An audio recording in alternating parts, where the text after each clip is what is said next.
हम जितने भी शिया हैं, हम सब का अकीदा यही है कि हम जब भी मुश्किल में गिरफ्तार होते हैं, जब भी मुश्किलात का सामना होता है, जब भी तकलीफ जिंदगी में आती है, तो हम मांगते अल्लाह से हैं, वसीला नबी को बनाते हैं। मांगते अल्लाह से है, वसीला अली को बनाते हैं। मांगते अल्लाह से है, वसीला पंजतने पाक को बनाते हैं। हम शियों का भी यही अकीदा है और अक्सरियत अहले सुन्नत का भी यही अकीदा है। हम तो मशहद में देख रहे हैं, आप करबला में देख रहे हैं कि भाई हाथ बांध के नमाज पढ़ रहे हैं मौला हुसैन के हरम में। भाई तू सुन्नी है, तू यहाँ क्या लेने आया? कहता है मैं हूं तो सुन्नी, मगर हुसैन सिर्फ शियों का नहीं, कायनात का है। मैं हूं तो सुन्नी मगर हुसैन सबका है। ये मौला के दर पे हमारे सुन्नी भाई फकीरी करने आते हैं। हमारे सुन्नियों की भी आदत यही है, उनका भी अकीदा यही है सुन्नी भाइयों का, कि जब भी अल्लाह से मांगते हैं पंजतन पाक को वसीला बनाते हैं। बल्कि इमाम है अहले सुन्नत के, इमाम शाफी उनका नाम है। उन्होंने एक शेर लिखा, क्या कहा? कहा आलुन नबी ये ज़रिआती वहुम इलैहि वसीलती अर्जु बिहिम आती गदन बियदिल युमना सहीफती। इमाम है अहले सुन्नत के, शाफियों के इमाम शाफी कहते हैं आले नबी अल्लाह तक पहुंचने का वसीला है, आले नबी मेरी निजात का जरिया है, और अगर मैं कयामत के दिन जन्नत में जाऊंगा तो आले नबी के वसीले से जाऊंगा। यह अकीदा है यार।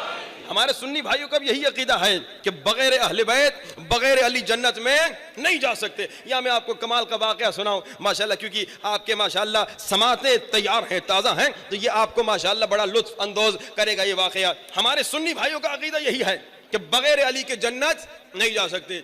एक अहले सुन्नत का खतीब था, वो तकरीर कर रहा था अपने लोगों में और कह रहा था कि लोगों, क़यामत के दिन हिसाब व किताब होगा, गुनहगार जहन्नुम में जाएंगे, जो जन्नत में जाने वाले होंगे नेक लोग वो जन्नत की तरफ बढ़ेंगे। अब जब जन्नत की तरफ बढ़ने जाएंगे तो वहां पे जन्नत में जाने से पहले एक पुल होगा जिसका नाम है पुल सिरात। अब वो पुल जो है वो बाल से नाजुक तलवार से तेज। इतना ज्यादा मजमा जन्नतियों का, आदम से लेकर खातम तक, खातम से लेकर कयामत तक, हजारों नहीं, लाखों नहीं, करोड़ों नहीं, हरब हाँ नहीं, खरब हाँ नहीं, बेनिहायत इतने जन्नती जन्नत की तरफ जा रहे हैं। अब इस पुल से कैसे गुजरेंगे?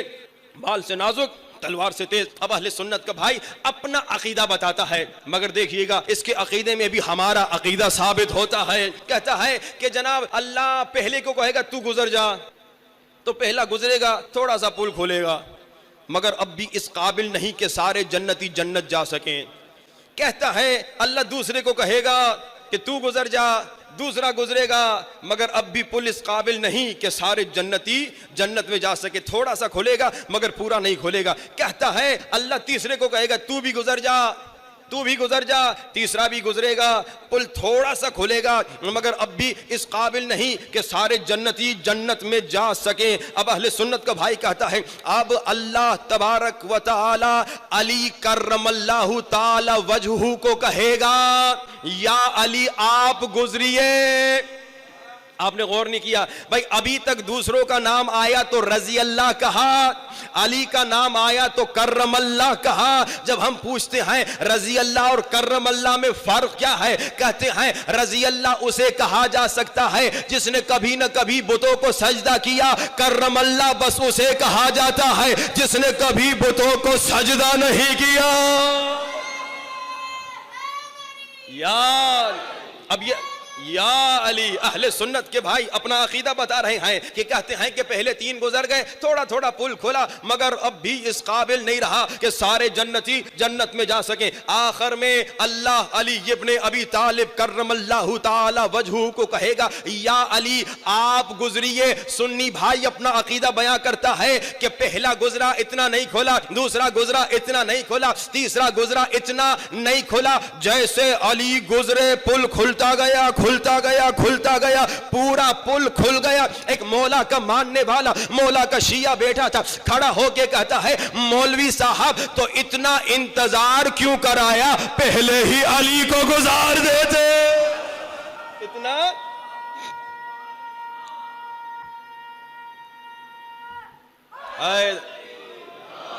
अच्छा मैं नोट कर रहा हूं कि 5-6 नारे लगे हैं, उसमें से 8-10 बच्चों ने मारे हैं। आपने समझा या नहीं? आपने गौर नहीं किया, मैंने कहा 5-6 नारे लगे हैं, उसमें से 8-10 बच्चों ने लगाए हैं, यानी बड़ों में से एक बेचारे बुजुर्ग ने लगाया। मैं नोट करता हूं, मैं पेमेंट नहीं करता नारे हैदरी की, ये बात सुन लीजिएगा, पेमेंट आपको कोई नहीं मिलेगी नारे हैदरी की, लेकिन मैं नोट करता हूं कि कौन कौन नारा लगा रहा है। अब मैं एक नारा लगाता हूं, आप अच्छा जवाब दीजिएगा, नारा हैदरी। जी जनाब, नारे हैदरी जो है शियों की जान है, नारे हैदरी से दुश्मन घबराता है, नारे हैदरी से दुश्मन डरता है, नारे हैदरी से दुश्मन जलता है। तो दुश्मन को जलाने के लिए नारे हैदरी लगाते रहना, ताकि दुश्मन जलता रहे, अली का नाम बढ़ता रहे। अज़ान मोहतरम, वाह माशाअल्लाह, हमेशा जहां भी रहें आप अली अली करते रहें, क्योंकि जिक्र अली इबादत है। और जब आप नारा लगवाते हैं तो ये भी सुनिए, जब आप नारे हैदरी लगाते हैं, अवाम कहती है या अली, तो नारा लगवाने वाला पता है कितना बड़ा कमाल करता है। जब नारा लगवाता है तो अवाम कहती है या अली, और रसूल खुदा ने कहा या अली जिक्रो अलीयन इबादत, अली का जिक्र इबादत है। तो नारा लगवाने वाला दूसरों से इबादत करवा रहा है, तो इबादत करवाने में कंजूसी मत कीजिएगा, मगर नारा टाइम पे लगाइएगा तो मजा भी आएगा। सलवात पढ़े आवाज़ बुलंद, मोहम्मद व आले मोहम्मद व अज्जिल। तो हमारा भी अकीदा कि बगैर अली कुछ नहीं मिलेगा, सुन्नी भाइयों का भी अकीदा कि बगैर अली कुछ नहीं मिलेगा। लेकिन मुसलमानों में एक ग्रुप है, बड़ा खतरनाक ग्रुप है, जो कहता है नहीं भाई बस या अल्लाह मदद कहो, जो कहता है या अली मदद न कहो, ये या अली मदद का इंकारी। मुसलमानों में एक ग्रुप है, आप समझ रहे कौन से ग्रुप का मैं कह रहा हूं, जिनसे आप अक्सर मिलते रहते हैं जब आप हज पे जाते हैं। मुसलमानों में एक ग्रुप है जो कहता है बस या अल्लाह मदद करो। या आपने पाकिस्तान में भी बहुत देखा होगा, बसों पे, ट्रकों पे, गाड़ियों पे लिखा है बस या अल्लाह मदद। हम कहते हैं अकल के अंधो, अल्लाह खुद कह रहा है कुरान में सूरे मायदा में 5वें सूरे में 35वीं आयत में, या अय्युहल्लज़ीना आमनू इत्तकुल्लाह वब्तगू इलैहिल वसीला, कि भाई बस या अल्लाह मदद नहीं, या अल्लाह मदद भी कहो, या अली मदद भी कहो। देखो हम या अल्लाह मदद के हम इंकारी नहीं, खुदा की कसम जितने शिया हैं हम सब दिन में 10 मरतबा या अल्लाह मदद कहते हैं। आप कहेंगे मौलाना हम तो नहीं कहते, मैं अभी बताता हूं, आप सब नमाज पढ़ते हैं माशाअल्लाह, और नबी पढ़ते होंगे, जो परसों मुझसे वादा किया है कि हर नमाज के बाद इलाही अज़ुमल बला पढ़ेंगे, तो नमाज पढ़ने पे मजबूर हो गए होंगे, कम से कम 40 दिन तक तो पक्की पढ़ेंगे। लेकिन आप सारे नमाजी, मैंने मिज़ाहन ये जुमला कहा, आप सब नमाज पढ़ते हैं, नमाज में 10 मरतबा एक सूरा पढ़ते हैं। कौन सा सूरा? सूरह अलहम्द। पढ़िए बिस्मिल्लाहिर्रहमानिर्रहीम, अल्हम्दुलिल्लाहि रब्बिल आलमीन, अर्रहमानिर्रहीम, मालिकी इय्याका नअबुदु व इय्याका नस्तईन, यानी या अल्लाह मदद। यही हुआ ना, यानी अल्लाह हम तुमसे मदद मांगते, अल्लाह हम तुमसे मदद। या अल्लाह मदद का कोई शिया इंकारी नहीं, खुदा की कसम हर शिया दिन में 10 मरतबा कहता है या अल्लाह मदद।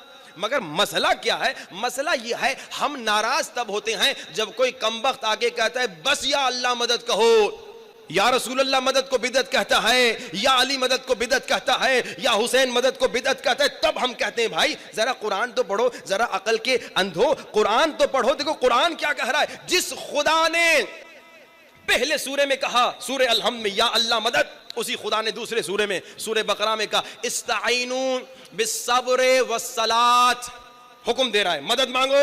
अल्लाह कह रहा है सब्र से मदद मांगो, सलात यानी नमाज से मदद मांगो, सब्र से मदद मांगो, सलात से मदद मांगो। और जब रिवायात को देखा गया तो बताया गया सब्र हुसैन है, सलात अली है। अल्लाह कह रहा है सब्र से मदद मांगो या अली, अल्लाह कह रहा है सब्र से मदद मांगो, अल्लाह कह रहा है नमाज से मदद मांगो। जिस अल्लाह ने पहले सूरे में कहा या अल्लाह मदद कहो, इय्याका नस्तईन हमें सिखाया, या अल्लाह मदद सिखाया, तो वो ये भी तो सिखा रहा है कि सब्र से मदद मांगो, सलात से मदद मांगो। अच्छा अब आपने कुरान की आयत सुनी, अब रसूल की हदीस भी सुनिए, बड़ा लुत्फ आएगा। अल्लाह ने क्या कहा? सब्र से मदद मांगो, सब्र से मदद मांगो। अब रसूल का जुमला, रसूल खुदा ने क्या कहा? लोगो अल ईमानो शतरान, ईमान के 2 हिस्से हैं, आधा ईमान शतरुहु सब्रुन शतरुहु शुक्रुन। ईमान के 2 हिस्से हैं, आधा ईमान सब्र है, आधा ईमान शुक्र है। और अल्लाह ने क्या कहा? सब्र से मदद मांगो। अल्लाह ने क्या कहा? सब्र से मदद मांगो, यानी आधे ईमान से मदद मांगना जायज है। नहीं मालूम कौन मेरे साथ है। भाई आधे ईमान से मदद मांगना जायज है। जब अज़ान मोहतरम आधे ईमान से मदद मांगना जायज है, तो अब जो पूरा ईमान होगा कुल ईमान होगा। यकीनन हैदरी, यकीनन कुल्ले ईमान से मदद मांगना भी जायज होगा। लेकिन एक और आयत भी सुन लीजिए। हम साबित कर रहे हैं कुरान से कि जनाब हमारा जो अकीदा है कि हम या अली मदद कहते हैं, ये बिदअत नहीं, कुरान से साबित है। और जब हम या अली मदद कहते हैं तो हम ये थोड़ी कहते कि अल्लाह ने मदद नहीं की इसीलिए हम अली से मदद मांग रहे हैं। हम कहते हैं या अली आप अल्लाह के करीब हैं, जरा अल्लाह को सिफारिश कर दीजिए, हमारी मुश्किल खत्म हो जाए। हम यही कहते हैं। हम कहते हैं खुदाया अली के वास्ते, अली तुम्हारा महबूब है ना, अली के सदके हमारी मुश्किल को खत्म कर दे। हम कभी ये नहीं कहते कि खुदा तू हट, तू नहीं दे रहा, अली से लेते। नहीं नहीं नहीं नहीं, शिया कहता ही यही है कि ए मौला अली तू अल्लाह के इतना करीब है तो जरा मेरी सिफारिश तो कर दे मौला। अल्लाह को कहते हैं मेरे अल्लाह अली जो तेरा इतना महबूब है तो अली के सदके मेरी मुश्किल तो हल कर दे। यही तो या अली मदद है, यही तो या अली मदद का मतलब है। लेकिन अब सुनिए, जो हम या अली मदद कहते कोई अपनी मर्जी से नहीं कहते। शिया होता ही वो जो अपनी मर्जी से कभी कुछ नहीं करता, अपनी मर्जी से कुछ नहीं कहता, क्योंकि हम देखते हैं कि हमारे मौला का क्या हुक्म है, हमारे नबी का क्या हुक्म है, हमारे कुरान का क्या हुक्म है, उस पर अमल करते हैं। उठाइए कुरान का दूसरा सूरा, सूरह बकरा, आयत नंबर 35, हजरत आदम का किस्सा। हजरत आदम को अल्लाह ने कहा कि जब आदम को ज़मीन पे भेजा था ना, तो आदम ने तौबा करना शुरू कर दी कि जब आदम ने तर्के ओला किया, गुनाह नहीं किया। हम शियों का अकीदा यह है कि नबी गुनाह नहीं करते, नबी खता नहीं करते, नबी से तर्के ओला हो गई। जब हजरत आदम ने तर्के ओला की, अल्लाह ने ज़मीन पे भेज दिया। अब आदम तौबा कर रही, या अल्लाह मदद, कुरान में आयत है, आदम कह रहे या अल्लाह मदद, अल्लाह मुझे बख्श दे, अल्लाह मुझे माफ कर दे। जुमला यही हुआ ना, या अल्लाह मदद, वरना इय्याका नस्तईन में या अल्लाह मदद का लफ्ज तो नहीं लिखा हुआ ना। इय्याका नस्तईन का मतलब यही है कि या अल्लाह मदद। यहाँ पे हजरत आदम तौबा कर रहे हैं, मेरे अल्लाह मुझे बख्श दे, रो रहे हैं मेरे अल्लाह मुझे बख्श दे, यानी या अल्लाह मदद। मगर अल्लाह ने कहा आदम अगर चाहते हो मैं तुम्हें माफ करूं। कुरान की आयत पढ़ा, फतलक्का आदमो मिर रब्बिही कलिमातिन फताबा अलैहि इन्नहु हुवा तव्वाबुर रहीम। आदम कह रहे या अल्लाह बख्श दे, आदम कह रहे या अल्लाह माफ कर दे। अल्लाह ने कहा आदम अगर तू चाहता है मैं तुम्हें माफ करूं, मुझे कुछ कलिमात का वास्ता दे, मैं कलिमात के वसी। या अल्लाह आदम तुझसे कनेक्टेड, आदम तेरे इतने करीब, ये बीच में ये कलिमात क्यों लेकर आ रहा है? ये हमारे जो दूसरे जो भाई हैं जो मुसलमान हैं वो यही तो कहते हैं अल्लाह तुम्हारी शहरत से ज्यादा करीब, तो फिर किसी और को वसीला बनाने की क्या जरूरत। हम यही कहते हैं, ये कुरान की आयत देखो भाई, अल्लाह और आदम इतने करीब, किसी और को लाने की क्या जरूरत। आदम कह रहा है या अल्लाह मदद, अल्लाह कह देता आदम मैंने बख्श दिया, मगर अल्लाह दरमियान में खुद किसी को ला रहा है। किसको ला रहा है? फतलक्का आदम मिन रब्बिही कलिमातिन, आदम अगर तू चाहता है मैं तुम्हें माफ करूं, मुझे इन कलिमात का वास्ता दे, इन कलिमात के सदक़े में तुम्हें माफ कर दूंगा। शिया उलमा ने भी लिखा, अहले सुन्नत के उलमा ने भी लिखा, जब ये आयत नाजिल हुई असहाबे किराम अल्लाह के रसूल के पास आए और कहा कि या रसूल खुदा वो कलिमात किन के नाम थे जिनके वसीले से आदम की तौबा कबूल हुई। अल्लाह के रसूल ने कहा वो मोहम्मद का नाम था, वो अली का नाम था, वो फातिमा का नाम था, वो हसन का नाम था, वो हुसैन का नाम था, वो पंजतन का नाम था। वो कलिमात या अली, वो शिया सुन्नी किताबों में मौजूद है। शिया सुन्नी उलमा ने लिखा कि रसूल से पूछा गया कि या रसूल खुदा वो कलिमात जिनके वसीले से आदम की तौबा कबूल हुई। आदम अल्लाह से कनेक्टेड था, मगर अल्लाह ने बीच में वसीला डाल के बताया देखो आदम को भी जो मिलता है तो पंजतन के वसीले से मिलता है। अच्छा वो जो अल्लाहुम्मा सल्ले अला मुहम्मद व आले मुहम्मद व अज्जिल फरज। अब वो जो वसीले के इंकारी हैं ना, उनको एक तमाचा मारने की मुझे इजाज़त दीजिए। जो वसीले के इंकारी हैं, जो वसीले का इंकार करते हैं, उनको एक जुमला कहना चाहता हूँ। भाई ए वसीले के इंकारियों गौर से सुनना, जो कहते हो ना या अली मदद न कहो, जो कहते हो ना या रसूल अल्लाह मदद न कहो, उन दुश्मनाने रसूल को, उन दुश्मनाने रसूल को मैं कहूँगा कि तुम रसूल के दुश्मन हो। लेकिन अब चलो एक जुमला सुन लो। क्या क्या जुमला? आदम कौन? आदम कौन? आदम बशरियत के बाबा। आदम कौन? आदम इंसानियत के बाबा। आदम कौन? आदम आदमियत के बाबा। यही है ना? यानी जितने भी इंसान हैं उन सबके बाबा आदम। अच्छा आसान कर लूं, आदम कौन? मुसलमान के भी बाबा। आदम कौन? ईसाई के भी बाबा। आदम कौन? शिये के भी बाबा। आदम कौन? सुन्नी के भी बाबा। आदम कौन? वहाबी के भी बाबा। यहां तक तो सब मेरे साथ हैं, ठीक है? तो मैं और आसान कर देता हूं, आदम कौन? आदम वसीले के कायल के भी बाप। आदम कौन? आदम वसीले के इंकारी के भी बाप। अब एक जुमला कहना चाहता हूं वसीले के इंकारियों को, ए वसीले के इंकारियों, जब तेरे बाप की तौबा बगैर पंजतन के कबूल नहीं होती, जब तेरे बाप की तौबा बगैर पंजतन के कबूल नहीं होती, तो तेरी दुआ बगैर पंजतन कैसे कबूल होगी? बुलंद तरीन सलवात मोहम्मद व आले मोहम्मद। व आज खुदा की कसम, जैसे मैंने कहा शियों का भी अकीदा है, अहले सुन्नत का भी यही अकीदा है कि जो भी मिलेगा, जो भी अल्लाह देगा, दरे अहले बैत से देगा। दे अल्लाह रहा है। हमने थोड़ी कहा कि हमारा अल्लाह अली है, नऊज़म बिल्लाह। हमारा अल्लाह वो है कि अली भी जिसकी इबादत करता है। हम कभी ये नहीं कहते कि अली अल्लाह है, नऊज़म बिल्लाह, नहीं। अली अल्लाह का वो कमाल का स्पेशल बंदा है कि उस जैसा दुनिया में कोई नहीं। लेकिन हम अली मौला से मदद इसलिए मांगते हैं कि अल्लाह ने कहा आदम मुझे अली का वसीला दो, आदम मुझे नबी का वसीला, इसीलिए हम अली मौला से मदद मांगते। और खुदा की कसम, अब जब अहले बैत से मांगेंगे ना, ऐसे अता होगी, लेकिन उसके कुछ शराइत हैं। दिल से मांगिए, यकीन से मांगिए, और कुछ शराइत दुआ हैं, उस पर अमल करते हुए मांगिए। ये हो नहीं सकता कि कोई करीम के दर पे आए और खाली चला जाए, ये हो नहीं सकता। और अहले बैत के कमाल के नुस्खे भी अब मैं आपको इंशाल्लाह एक दो सुनाता हूं कि दर अहले बैत से आपको इतनी शफा मिलेगी, इतनी अता मिलेगी कि आप तसव्वुर भी नहीं कर सकते। मिसाल के तौर पे एक आसान नुस्खा, जिसके घर में खुदा न खास्ता बीमारी बहुत है, मुसलसल जो अक्सर घरों में बीमारियां रहती हैं, उनके लिए आसान नुस्खा, बेहतरीन नुस्खा, अहले बैत के नुस्खे, कुरान के नुस्खे, जो अल्लाह के वसीले से हम तक पहुंचे, जो अहले बैत के वसीले से हम तक पहुंचे। अब क्या है बीमारियों का बेहतरीन इलाज, बड़ी बड़ी बीमारियों का इलाज क्या है? हर रोज 70 मरतबा सूरे अलहम्द पढ़ो, 1 मरतबा दुआए तवस्सुल। 70 मरतबा अलहम्द कुरान, दुआए तवस्सुल यानी 14 मासूम।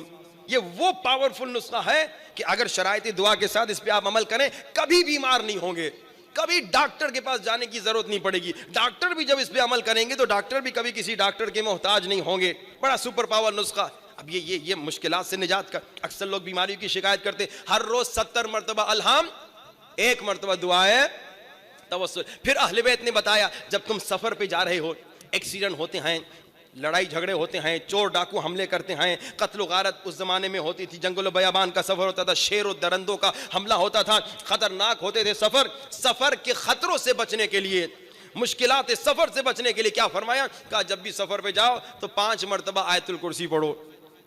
5 मरतबा की रिवायत कहती है कि 1 मरतबा आयतुल कुर्सी पढ़ोगे, एक फरिश्ता हिफाजत के लिए आ जाएगा। 2 मरतबा आयतुल कुर्सी पढ़ोगे, दूसरा फरिश्ता हिफाजत के लिए आ जाएगा। 3 मरतबा तीसरा फरिश्ता, 4 मरतबा चौथा फरिश्ता। जब 5वीं मरतबा आयतुल कुर्सी पढ़ोगे, अल्लाह कहेगा फरिश्ता तुम चले जाओ, तुम्हारा काम हो गया, अब मैं खुद खुदा बंदे की हिफाजत करूंगा। अब ये सारे हम तक कैसे पहुंचे? अहले बैत के वसीले से। अहले बैत ने बताया, हमने सीखा, अब हम अमल करेंगे तो हमें निजात मिलेगी। बीमारी से निजात का आपने सुना नुस्खा, आपने सुना सफर में सेहत और सलामती का नुस्खा आपने सुना, अब रिस्क का नुस्खा भी सुन लीजिए। एक छोटा आज बताता हूं, दूसरा इंशाअल्लाह कल बताऊंगा। का जो इंसान रात को सोने से पहले सूरे वाक़िया पढ़ के सोए, कभी किसी का मोहताज नहीं होगा। अब मैंने 3 नुस्खे तो बता दिए। ये हमारी मुश्किलात छोटी छोटी तो बड़ी आसानी से ख़त्म हो जाती हैं। माली मुश्किल हो, सूरे वाक़िया पढ़ लो, बीमारी हो गई 70 अलहम्द पढ़ लो, सफ़र में मुश्किल आ गई 5 आयतुल कुर्सी पढ़ लो, इन मुश्किलात से हमें निजात मिल जाएगी।